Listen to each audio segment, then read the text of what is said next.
Hello students, आज हम लोग शुरू करने जा रहे हैं ट्रिग्नोमेट्री क्लास 10th के लिए।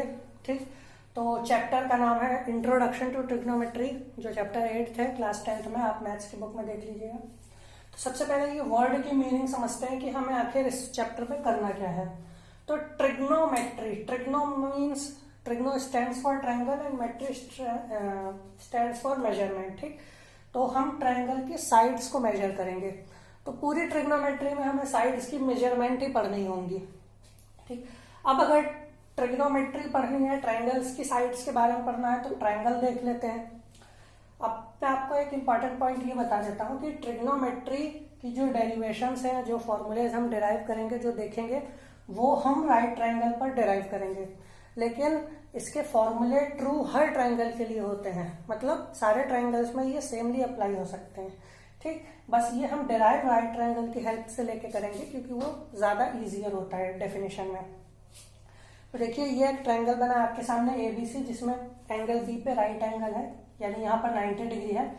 अब 90 डिग्री के सामने जो साइड होती है वो हमेशा हाइपोटेनस होती है। ठीक, तो अब इसमें देखिए, 90 डिग्री के सामने जो साइड है वो हाइपोटेनस है। अब अगर हम कोई एंगल कंसिडर करते हैं, कहां पर, इसको छोड़ दो, ये तो 90 है, या यहां पर एक एंगल हमने कंसिडर कर लिया थीटा, ये एंगल है थीटा। ठीक, ये एंगल जो थीटा है, हमेशा एंगल के सामने की साइड को, ये एंगल है तो इसके जो अपोजिट साइड आ रही है ये परपेंडिकुलर होती है। 90 के सामने हाइपोटेनस, एंगल के सामने परपेंडिकुलर, और जो साइड बच गई वो होती है बेस। ठीक, हम जानते हैं पाइथागोरस थ्योरम से h square equal to p square plus b square होता है। इसका बाद में जहां पर भी यूज होगा हम देख लेंगे। फिलहाल हमें ट्रिग्नोमेट्री में सबसे पहले क्या पढ़ना होता है, ट्रिग्नोमेट्रिक रेशियोज। ट्रिग्नोमेट्रिक रेशियोज मतलब ये हमेशा दो साइड्स के रेशियो की बातें करते हैं। ठीक, तो इसमें पहला रेशियो होता है sine theta. Sine theta perpendicular और हाइपोटेनस का रेशियो होता है। ठीक, sine theta equal to p by h. तो इसका मतलब क्या है, अगर हम थीटा इसको कह रहे हैं तो इसका sine, sine of this angle, इस एंगल का साइन। ठीक, पूरा नाम ये है साइन, हम शॉर्ट में इसको सिर्फ sin लिखते हैं। ठीक, तो साइन थीटा की वैल्यू होती है, ये हमेशा परपेंडिकुलर और हाइपोटेनस का रेशियो होगा। अब देखिए, हाइपोटेनस किसी भी ट्रायंगल की लॉन्गेस्ट साइड होती है, यानी जो परपेंडिकुलर है वो हाइपोटेनस से बड़ा नहीं हो सकता, हमेशा हाइपोटेनस ही परपेंडिकुलर से बड़ा होगा। तो ये कोई ऐसा फ्रैक्शन है जिसका डिनोमिनेटर ये हमेशा न्यूमरेटर से ज्यादा होता है। ठीक, अगर कभी न्यूमरेटर डिनोमिनेटर से ज्यादा नहीं हो सकता, यानी इस फ्रैक्शन की वैल्यू कभी 1 से ज्यादा नहीं हो सकती। अगर ये बड़ा होगा, जैसे ये कोई फ्रैक्शन लिख देना 4/3, ये बड़ा है ये छोटा, तभी तो इस फ्रैक्शन की वैल्यू 1 से ज्यादा होती है। आप कोई भी एग्जांपल लेके दे सकते हो। ठीक, अगर कभी भी आप न्यूमरेटर को छोटा रख दोगे, न्यूमरेटर को डिनोमिनेटर से छोटा रख दोगे, तो ये फ्रैक्शन कभी 1 के बराबर नहीं आ सकता। ठीक, हमेशा ये फ्रैक्शन 1 से छोटा होगा। तो यहाँ पर क्योंकि परपेंडिकुलर हमेशा हाइपोटेनस से छोटा होता है, बराबर भी हो सकता है और बड़ा नहीं हो सकता, तो इसीलिए इस फ्रैक्शन की वैल्यू 1 के बराबर हो सकती है पर बड़ी नहीं हो सकती। ठीक, तो इसीलिए हम लिखेंगे साइन थीटा की वैल्यू जो है वो 0 से 1 के बीच में होती है। ठीक, परपेंडिकुलर 0 भी हो सकता है। ठीक, हाइपोटेनस के बराबर भी हो सकता है परपेंडिकुलर, पर उससे कभी बड़ा नहीं हो सकता। तो हैंस साइन थीटा की वैल्यू जो है वो 0 से 1 के बीच की होती है। अगर 11th में हम पढ़ेंगे कि एक्चुअली वो -1 से 1 के बीच की होती है, तो वो साइन का कन्वेंशन है जब हम दो साइड वाले एंगल पढ़ेंगे। अभी तो हमने एक ही साइड वाला एंगल पढ़ना है। ठीक, हमें कोई मतलब नहीं है कि इधर एंगल बनता है तो पॉजिटिव होता है, इधर एंगल बनता है तो पॉजिटिव कहा जाता है, ये वाले एंगल को नेगेटिव लिया जाता है। हमें इन सबसे अभी कोई मतलब नहीं है, तो इसको अभी छोड़ दो। ठीक, तो साइन थीटा हमेशा 1 से छोटा होता है, 0 से 1 के बीच में होता है, ये याद रखना। Sine theta lies between 0 and 1। ठीक, फिर नेक्स्ट रेशियो होता है कोसाइन। या फिर इसी को शॉर्ट में लिखते हैं कॉस थीटा। कॉस थीटा की वैल्यू होती है b/h, यानी ये बेस और हाइपोटेनस का रेशियो है। सेम इसमें बेस भी कभी हाइपोटेनस से बड़ा नहीं हो सकता, इसीलिए cos theta lies between 0 and 1। Cos theta भी सिर्फ 0 और 1 के बीच में ही लाई करता है। ठीक, नेक्स्ट इसमें है tan theta. Tan theta perpendicular by base का रेशियो होता है, परपेंडिकुलर और बेस का रेशियो। ठीक, ये कुछ भी हो सकता है, इसकी कोई लिमिट नहीं है कि इसकी वैल्यू क्या हो सकती है क्या नहीं। ठीक, इसको मिटा देते हैं। फिर कोसेक थीटा। कोसेक थीटा होता है हाइपोटेनस और परपेंडिकुलर का रेशियो, यानी साइन का opposite. Cosec theta sine theta का रेसिप्रोकल भी होता है, यानी अगर कभी आपको दिया है साइन थीटा इक्वल टू 3/2, नहीं, साइन थीटा 3/2 यानी 1.5, और अभी अभी मैंने बताया साइन थीटा 1 से ज्यादा पॉसिबल नहीं है। ठीक, तो साइन थीटा की ये वैल्यू पॉसिबल नहीं है। मान लो साइन थीटा आपको कभी दिया है 2/3, तो कोसेक थीटा कितना होगा 3/2, जस्ट रेसिप्रोकल। ठीक, आप बिना सॉल्व किए इसकी वैल्यू इस तरह से याद रख सकते हैं। कोसेक और साइन एक दूसरे के रेसिप्रोकल होते हैं।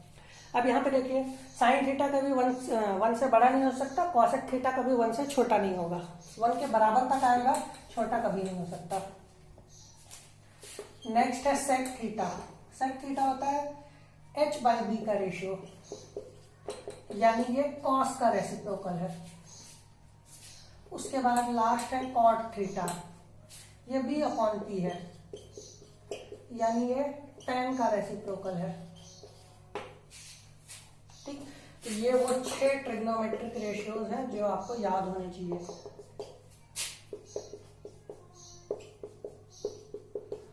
ठीक, आपको ये लर्न करना है। अब इन 6 ट्रिग्नोमेट्रिक रेशियोज में आपस में भी कुछ रिलेशंस होते हैं, उनको देख लेते हैं 2 मिनट। बहुत सिंपल ये रिलेशंस है। ठीक, यह देखिए,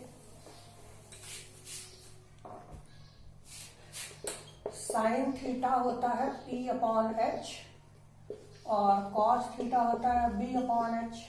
हम इस दोनों को डिवाइड कर देते हैं, तो हमें मिल जाएगा sine theta upon cos theta. इधर लेफ्ट से लेफ्ट डिवाइड करेंगे, ये अपॉन ये, और इधर राइट से right p/h divide by b/h। Sine theta upon cos theta को डिवाइड करने की रूल क्या है, p/h इंटू हो जाता है, ये उल्टा हो जाता है, h से h कैंसिल, ये बचा p/b। p/b यानी tan थीटा। ठीक, तो ये एक रिलेशन है कि tan थीटा होता है sine theta upon cos theta, ये भी याद रखने के लिए है। अच्छा, अगर हम इसको रेसिप्रोकल कर दें, हमें ये मिला है sine theta upon cos theta, हम इस तरफ रेसिप्रोकल कर देते हैं, तो ये रेसिप्रोकल हो जाएगा 1/tan थीटा, और ये हो जाएगा कॉस अपॉन साइन। 1/tan तो कॉट होता है, साइन अपॉन कॉस tan होता है, कॉस अपॉन साइन कॉट होता है। ठीक, ये भी याद रखिए। अब इन पे क्वेश्चंस कैसे आते हैं ये देखते हैं। एनसीईआरटी का ही पहला क्वेश्चन इस पे करके देखते हैं।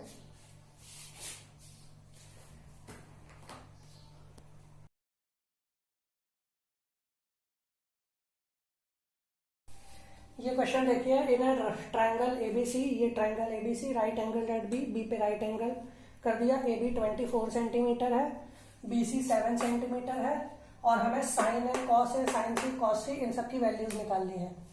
तो देखो, सबसे पहले आपके पास ट्रायंगल की तीनों साइड पता होनी चाहिए। ठीक, ये थर्ड साइड हमें नहीं पता, और हम इसको बड़े आराम से पता लगा सकते हैं पाइथागोरस थ्योरम का यूज करके, कि थर्ड साइड हाइपोटेनस होगी, 90 डिग्री के सामने हाइपोटेनस होता है, h² = p² + b²। ठीक, यहाँ पे कौन परपेंडिकुलर है कौन बेस, ये एंगल पे डिपेंड करता है, सही बात है। पर फिलहाल यहाँ किसी को भी रख लो, ठीक। जब तक हम sine cos, sign C cos सी की बात नहीं करेंगे तब तक परपेंडिकुलर बेस किसी को भी मान सकते हैं। जब ये साइन है, कॉस है, साइन सी कॉस सी, इन सब की बात करनी है, जब इनको निकालने की बात आएगी तब हमें सोचना है कि किसको परपेंडिकुलर किसको बेस कहते हैं। Perpendicular 24 square plus B 7 square H square equal to 576 plus 49 H square ये 625, यानी एच आ जाएगा 25। दोनों साइड स्क्वायर रूट कर देंगे, ये साइड आ गई हमारे पास 25 सेंटीमीटर। उसके बाद पहला पार्ट इसने कहा साइन ए की वैल्यू, एंगल ये है हमारा जो हमें कंसिडर करना है साइन ए। साइन का फॉर्मूला होता है परपेंडिकुलर अपॉन हाइपोटेनस, ठीक। तो ए के लिए परपेंडिकुलर, एंगल ए के लिए परपेंडिकुलर इसके सामने वाली साइड BC है, और हाइपोटेनस H ये तो AC ही है, ठीक। BC की वैल्यू 7 और AC 25, यही आंसर है, इतना ही काम करना है।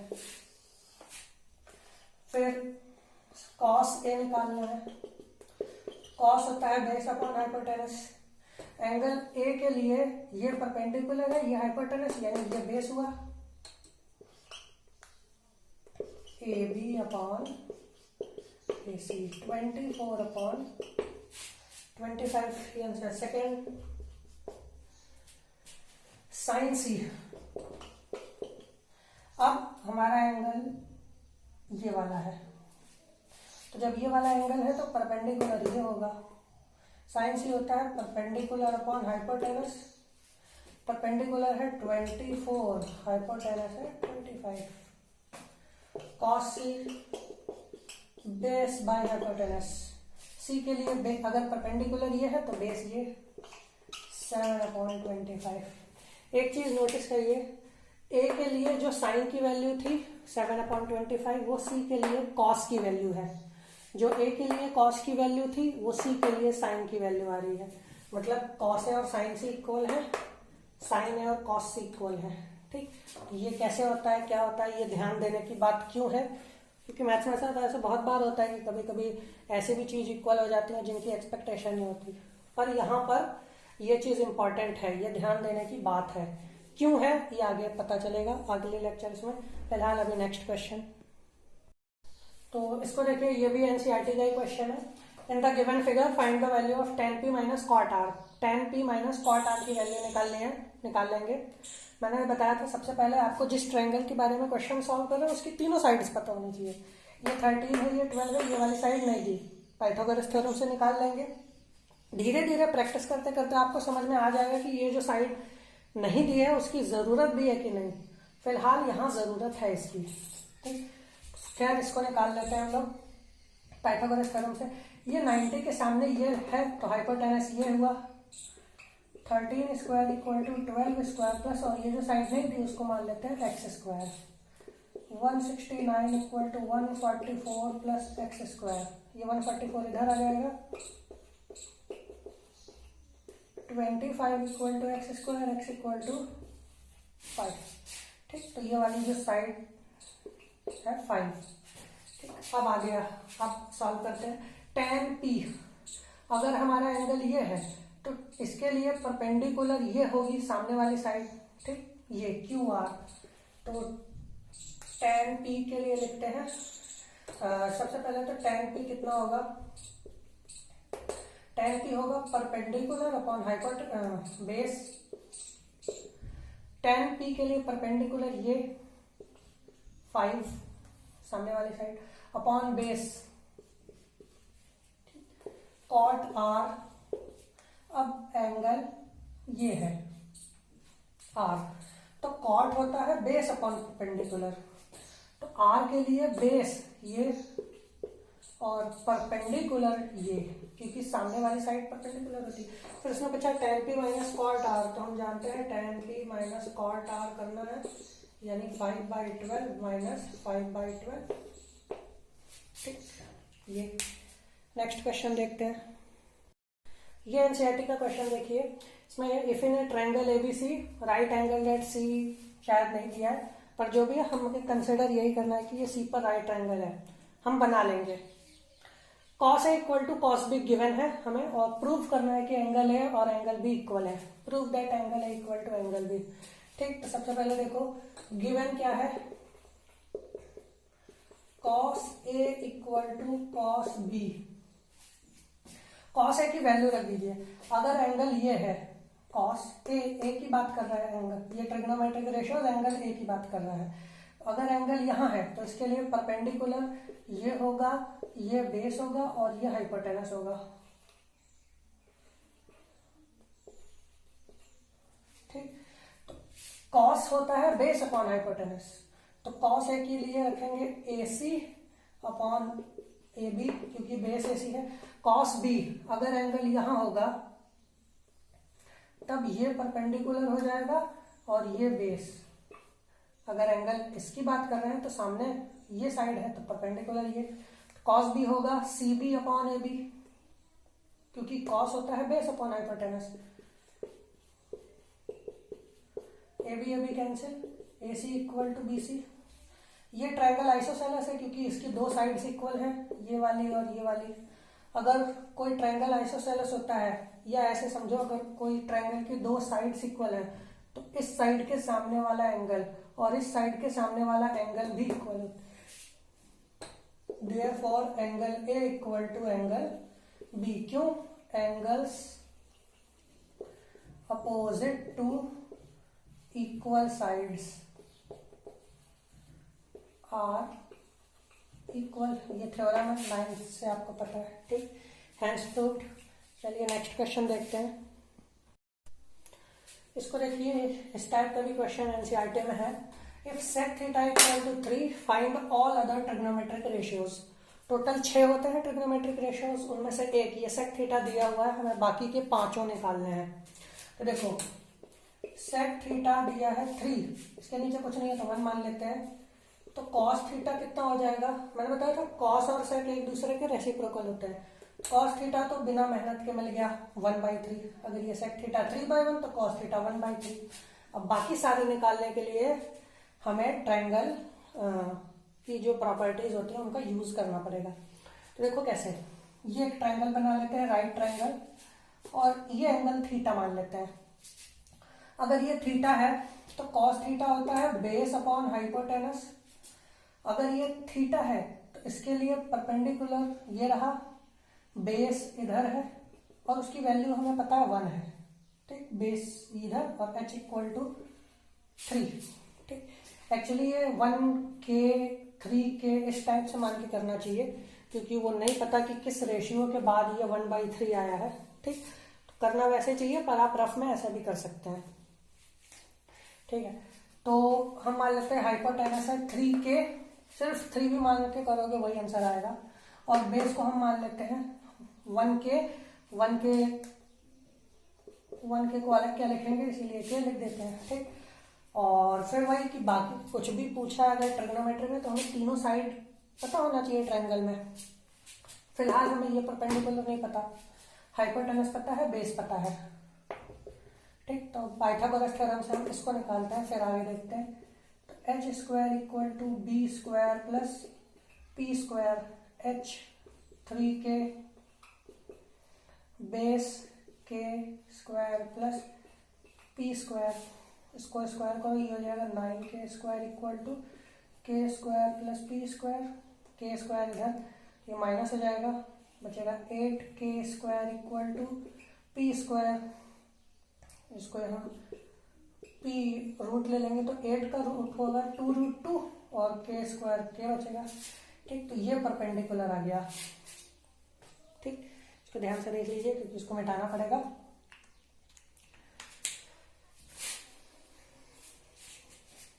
ठीक, तो p हमारे पास मिल गया 2√2 के, इसको लिख लेते हैं।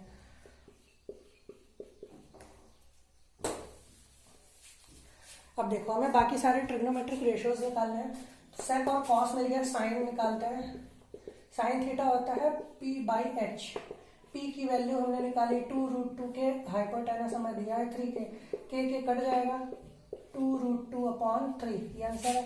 ठीक, तो के लगाना इसलिए भी जरूरी नहीं है क्योंकि के लास्ट में कट ही जाएगा। ठीक, नेक्स्ट, अब कोसेक थीटा चाहिए, तो कोसेक साइन का रेसिप्रोकल होता है, तो ये आया 2√2/3, तो इसको लिख देंगे 3/2√2। ठीक, फिर इसको रैशनलाइज करना है क्योंकि नीचे अंडर रूट में इरेशनल नंबर, डिनोमिनेटर में इरेशनल नंबर नहीं होता, तो रैशनलाइज करके लिख दीजिएगा, इसका आंसर कर ही देते हैं। 3 2√2 से ऊपर मल्टीप्लाई और 2√2 से नीचे मल्टीप्लाई। 2√2 से क्या जरूरत है, √2 से ही करते हैं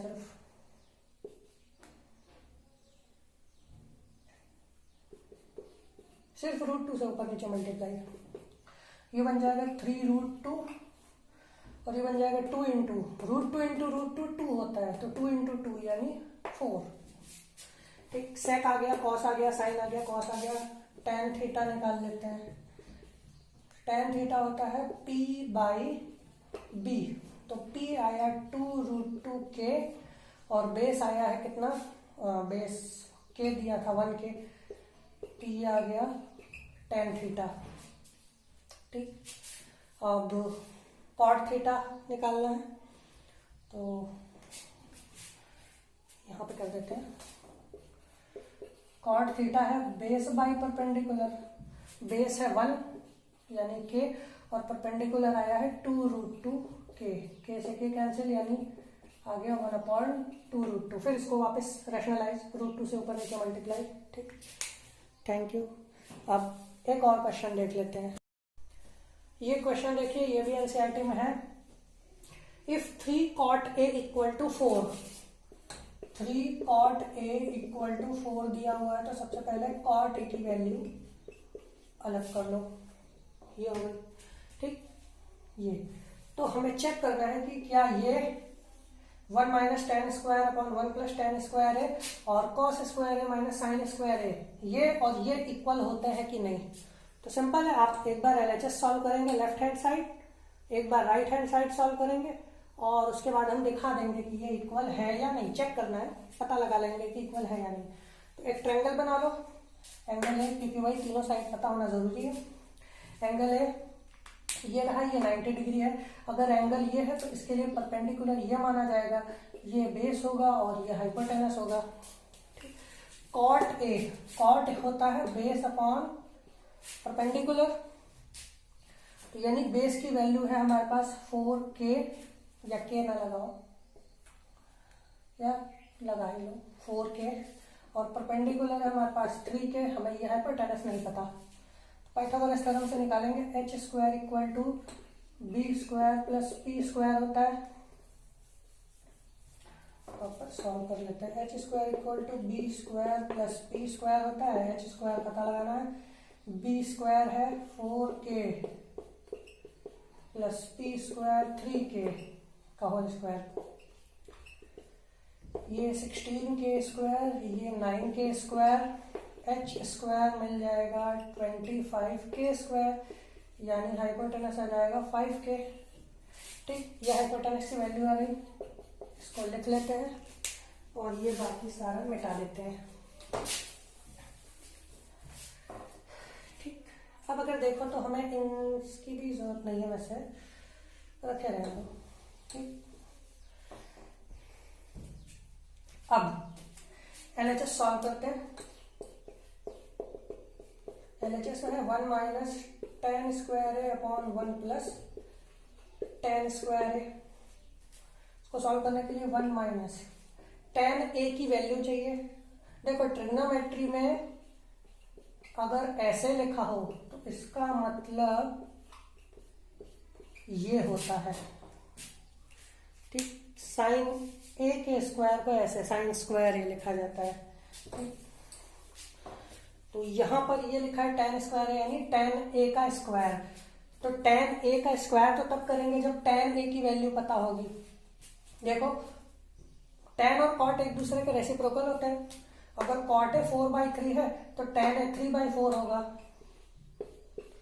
ये उसका स्क्वायर लगा है अपॉन 1 - और यहाँ 1 +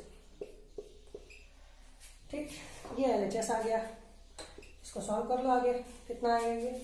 1 माइनस 3 का स्क्वायर 9/16, 1 प्लस 9/16, 16 माइनस 9 7/16। एलसीएम लेके दिखा दो। इसके नीचे 1 मान लो, इसके नीचे 1 मान लो। 16 और 1 का एलसीएम 16 ही रहेगा। 1 16 जा 16 माइनस 9, और 16 और 1 का एलसीएम 16 ही रहेगा। ठीक, ये कैंसिल हो जाएगा। 7/25 ये LHS की वैल्यू आई है। ठीक, 7/25। अब अगर RHS सॉल्व करने पे भी यही आ जाएगा तो इक्वल है, वरना नहीं है। ठीक, तो इसको मिटा दिया जाए। ठीक, याद रखना कि LHS 7/25 आया है, क्या स्पेस नहीं है, या इधर सॉल्व कर लेते हैं। नहीं लगेगा। ठीक, LHS आ गया था 7/25। RHS सॉल्व करो। RHS ट्रायंगल बनाना पड़ेगा।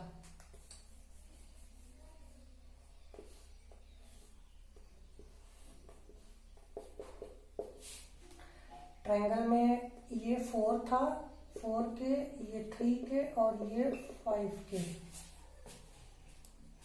ठीक, RHS सॉल्व करते हैं तो RHS में आएगा cos स्क्वायर ए माइनस साइन स्क्वायर ए।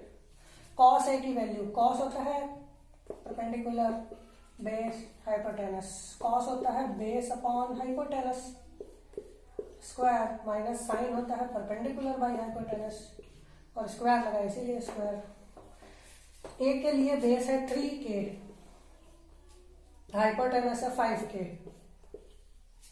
माइनस परपेंडिकुलर है 4 के।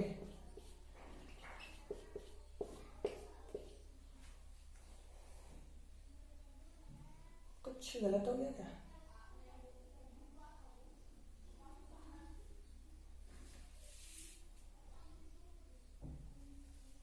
ये 4 के था और ये 3 के।